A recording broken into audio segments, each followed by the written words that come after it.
Nangunguna pa rin sa medal tally ang National Capital Region sa ginaganap na palarong pambansa sa Dumaguete City. Agaw pansin din sa kompetisyon ang isang 16 anyos na lalaking putol ang mga binti na nagpapamalas ng galing sa swimming. Balita hatid ni Mark Zambrano. Sa forma at bilis ng paglangoy ng 16 anyos na si Jomar Maalam, sinong mag-aakalang isa siyang double amputee o putol ang parehong binti? Kabilang siya sa libo-libong atleta mula sa iba't ibang panig ng bansa na magiting na lumalaban sa palarong pambansa dito sa Negros Oriental. Ang mas nakamamanga, third place siya sa 50-meter freestyle at second place sa 50-meter backstroke para sa mga differently abled athletes. Nalaban pa siya sa 50-meter breaststroke.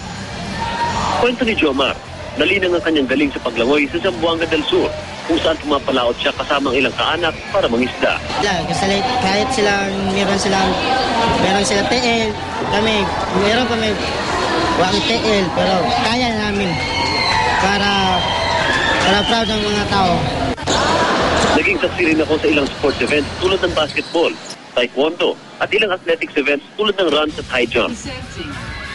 Pahirap para sa mga kalok sa athletics ang matinding sikat ng araw at malinsangang panahon sa mga outdoor venue. Kaya naging abala ang mga paramedics sa pagbibigay ng paunang lunas sa mga runner na hinihimatay pagkatawid ng finish line.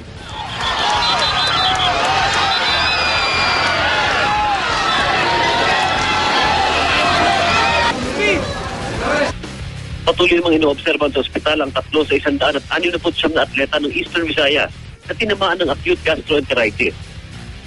Sa ngayon, nangunguna sa medal tally ang National Capital Region, sumunod ng Western Visayas, Central Luzon, Calabarzon at Soc-Sargent.